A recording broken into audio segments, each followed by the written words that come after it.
Many times I have found parents struggling, knowing what to do, not wanting their child to be left out, but wanting to make safe parameters, and they get stuck in between those two. Parenting is a very challenging job. It's important for us to understand that there are ways that we can be more effective in dealing with our children. If there are academic challenges or social, emotional challenges, drugs can provide an avenue of escape. Anytime a kid has any questions on campus, I'm more than willing to talk to them about it. We can keep these conversations confidential, or we can help them with kind of counseling. Hi, I'm Will Moffitt, and I'm chairman of the Community Prevention Council in La Cañada, Flint Ridge. And today we want to give you some ideas of how to deal with drugs and alcohol when you've got kids in school.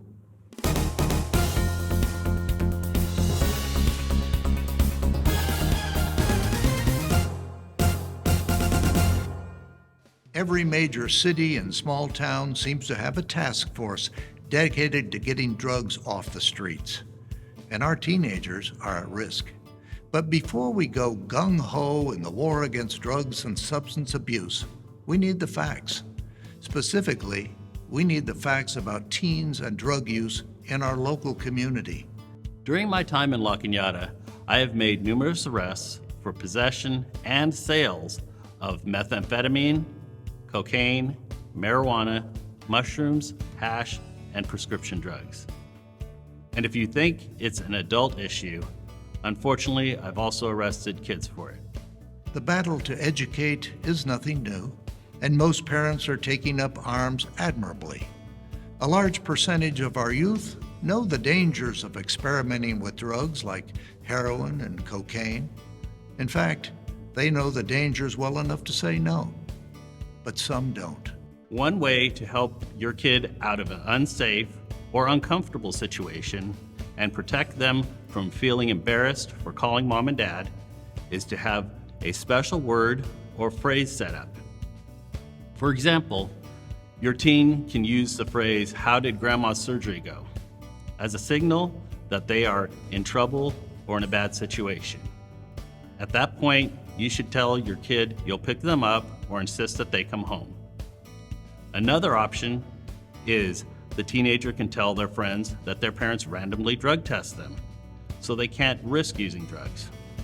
Again, this shifts the pressure off the teen and gives them a way out of the situation.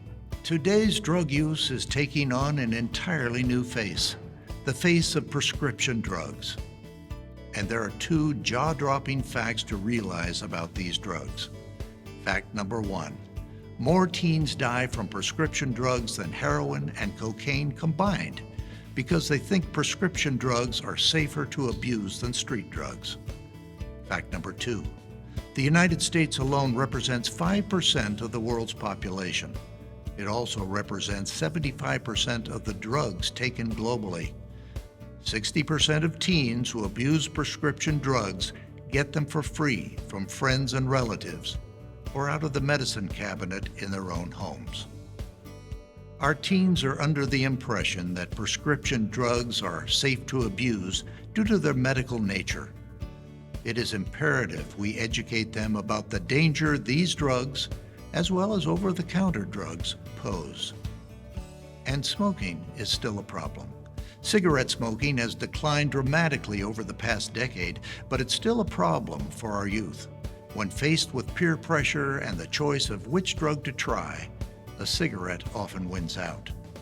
Fact number three, 1 in 5 teens has smoked within the past month. Fact four, smokeless tobacco started to become an accepted cigarette alternative in 2008. Since 2010, its popularity and use have steadily increased. Vaping is huge in our community, and it's dangerous.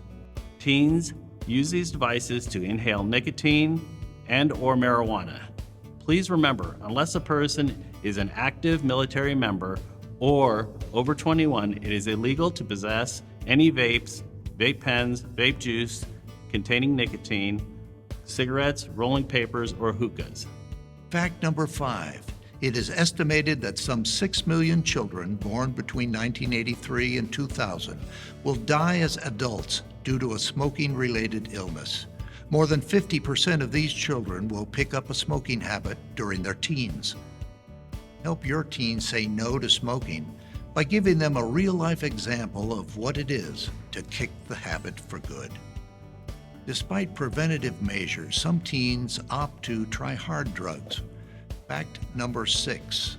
By the time teenagers are high school seniors, approximately 50% will have abused an illicit drug at least once. Fact number 7.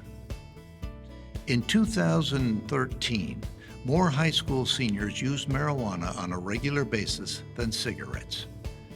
Illicit drugs are usually encountered at parties, particularly college-level parties.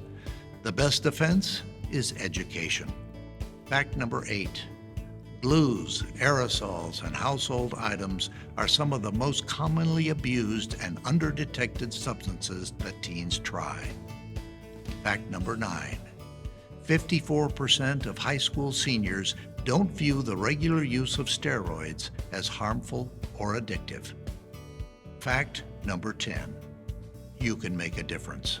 Our youth are facing an ever-changing sea of peer pressure and choice.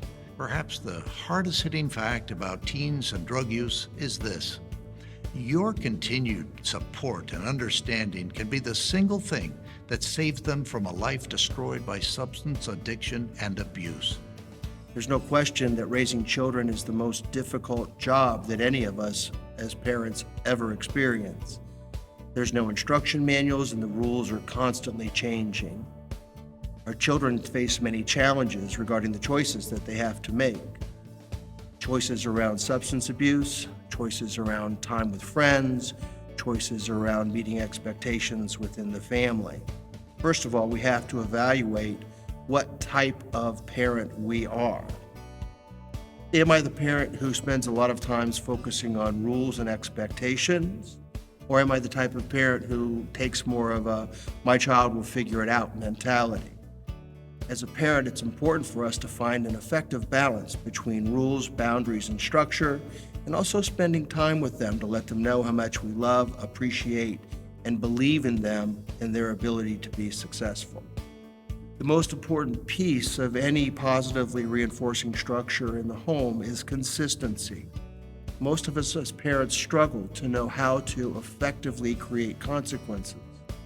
If a child is supposed to be home at 8 o'clock at night and they arrive on time, there should be a positive acknowledgement that they are following the rules and meeting the expectations. If there is a child who comes home late and is not following the rules consistently, there needs to be a predictable, reinforceable consequence. Most of us as parents struggle with coming up with effective consequences that help our children learn when they make mistakes. Never choose a consequence that you cannot reinforce or that is going to ultimately end up being a punishment more for you than for the child. Please remember that time is our most valuable resource, and we need to spend time with our children, helping them feel loved, appreciated, and understood. In order for our children to feel positive and powerful when they are out making choices on their own, we must help them feel good about who they are, what they're doing, and the choices that they make. They're not always under our supervision, so we have to instill that sense of confidence within them. By taking time to talk with our children and also being very, very consistent with a predictable structure, we can help our children find ways to navigate the difficult challenges that they will experience as they continue to grow up. You know, the teenage years are complicated. They're about separating from parents, connecting with peers, figuring out who you are as an individual, exploring why things are the way they are, and novelty-seeking, risk-taking, and being adventurous. The challenge with this period is the emotional system is fully developed, whereas the part that applies brakes and cause and effect thinking isn't developed as fully, and so some of that risk-taking behavior can lead to some undesirable outcomes. So these developmental drives are really doors into potential problem areas with drug experimentation. The connecting with peers, being part of a group, If there's social difficulties, engaging in substances and participating with peers might be a reason to start with drugs. Being curious and thrill-seeking might be another door into experimenting. Another one might be challenging the status quo. Well, back in your day, you don't know anything about drugs. We know better, that kind of response. And finally, if there are academic challenges or social, emotional challenges, drugs can provide an avenue of escape, so you don't have to think about or feel some things that are uncomfortable or not going well. If there's conflict at home, lots of punishment, harsh criticism, there might be a desire to medicate that or escape from that or not have to think about that or feel better in the moment. And drugs are a pretty quick avenue to dealing with those things in a immediately effective way, but long term, it's not very effective. And sometimes it's to escape things that are really uncomfortable. So if I can, smoke a joint and, buzz out, then that feels better than having to feel sad or scared. So some of the things to notice would be frequent changes of friends. Do they have a different friend group? Is this a group of kids you don't know? Are the friends changing quickly? If their excuses don't pass the smell test, it seems uncharacteristic of your child, or the details aren't adding up, that's a time to start paying attention to your intuition. Sleep disturbances is another area. Sleeping too much, staying up too late, difficulty falling asleep, incredibly difficult time getting up in the morning. And also a shift in their concern about their appearance. If their motivation is low and they're feeling good because they're self-medicating, then how they look might really be less relevant to them. So having a strong relationship with your child means that you've been sharing joy and connection with them, and you've been looking in their eyes all along. And it's important to continue doing that because the eyes will tell you a lot about if there are substances they've been enjoying. Marijuana includes things like bloodshot eyes, heavy-lidded appearance, and constricted pupils. If you start noticing dilated eyes, alcohol could be the culprit. If there are pinpoint pupils, barbiturates, heroin, cause pupils to be pinpoint. And finally, if they're dilated, cocaine, amphetamines, and hallucinogenics, along with the alcohol, can cause the pupils to dilate. So that's important to notice. Other physical changes could be weight loss, weight gain, or poor oral hygiene, not interested in brushing teeth. So dental visits could be informative. Wearing long sleeves, even in warm weather. No one wants to think that their child might be shooting up or doing anything like that. But if they're wearing long sleeves and it's a hot day, you might want to be curious about that. And finally, a runny nose, if there aren't allergies or a cold. That's also something to notice. Behavioral issues. So behavior at home, things like avoiding eye contact so you can't see what those pupils are doing. Locking doors and insisting on privacy. If there's nothing to hide, then the idea of secrecy and privacy aren't that important. So secrecy with the cell phone, keeping the doors locked, insisting on privacy can also be a signal that something is being hidden, and something that's being hidden could be quite concerning. Dropping out of families and social activities, all of a sudden not wanting to go with you to dinner, or not wanting to go to parties or go to outings. That's also another sign. It might be more pleasurable for them to sit home and get loaded. So something else to pay attention to. Money and objects missing. No one wants to think that their child might be taking things from the home. Our first thought might be, I misplaced it. Again, start to notice if your intuition is going off on that point. Behavior outside of the home, skipping classes, and there is a way to check through the portals as to your child's school attendance. So noticing if classes are getting skipped, specific classes in the morning and the afternoon, if they're missing whole days. Conflict with authority figures, so teachers wondering where their homework is, could trigger conflicts, and so that might start to be a sign. Lack of motivation. Lack of motivation would definitely contribute to lack of homework, which could contribute to conflict with teachers. Losing interest in things that were previously enjoyable, so sports activities, hanging out with friends, again, going out with the family. Kids are smart, right? So they're gonna wanna not be discovered, so they're gonna try to throw you off the track. So notice things like incense or perfume that might be covering up smells. Notice mouthwash or mints that could be covering up the smells on the breath. Notice eye drops. All of a sudden, are they using eye drops when they didn't before? Could that be to take care of the pupils, or the bloodshot eyes, which they're aware you may notice? Using text to cover up the sound of their voice.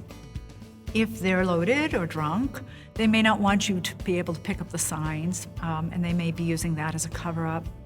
And finally, sleepovers. Are they sleeping over because they're loaded and they don't want to come home and have you know that they've been drinking? So I've given you a lot of things that are pretty scary to think about. And once we begin to maybe have the question in our mind, could drugs be a part of my child's life? Fear and anger are really normal responses. And it's also important to realize that fear and anger, while normal, will actually drive more avoidance and more cover-ups and make the problem worse. So being able to approach and connect with your child in a non-confrontational way is critical. Being able to be curious, being able to be compassionate, and ultimately, if this is showing up in your life, being able to get consultation. We are all here to help. This is a very scary time, and ultimately, being able to reach out for support is going to be the best path forward. Today I'm going to talk about 3 ways you can connect and communicate with your teen. As you probably know, and have probably already experienced, the more children grow, the more difficult, complicated, and challenging issues become. It is important to lay a foundation of connection during these years. Difficult issues are not easy to talk about, and even more so when you have a disconnected relationship. So you want to make sure you are fostering that relationship just as much as you are imparting your wisdom and guidance. So how do you do this? 1. Be a listening parent. That includes listening to your teen with curiosity and validation. Listening does not mean talking, criticizing, or teaching. So when your teen is opening up to you, do your best to fight the urge to solve their problem or jump in with advice, because we all know how well that works. Hear them out, and if you need to ask questions, make sure they are open-ended and without judgment. Validate their feelings. This helps them know they are being heard. When you are a listening parent, this gives teens the message that you want to understand their life through their eyes and can keep the door open to future conversations. 2. Be an askable parent. I love author Deborah Rothman's idea of being an askable parent. So what is that? It means being someone your child sees as open and approachable, someone who will answer their questions honestly and not use ridicule or shame in response. This is especially important around difficult topics such as drugs, alcohol, mental illness, suicide, or sex. When it comes to these issues, you want to be your child's go-to person. If you don't know the answer to something, tell them you'll find out and get back to them. When you are askable, you increase the chances that your teen will make better decisions and choices, and you may be able to intervene early if there is a problem. 3. Be an advocating parent. What do you do when you discover your teen may be engaging in behavior that is worrisome? The first step is to have a discussion. Try to avoid setting up your teen to lie. Asking them questions like, "Did you drink at that party?" or "Do you have any drug paraphernalia in your room?" will most likely solicit a no. Try just stating the facts that you do know, like, "I smelled alcohol in your breath when you came home last night," or "I found this pipe in your room," and then let them know you would like to have a conversation about it. This discussion most likely won't be easy, but it can be more effective if you remain calm and do your best to listen and then set limits if needed.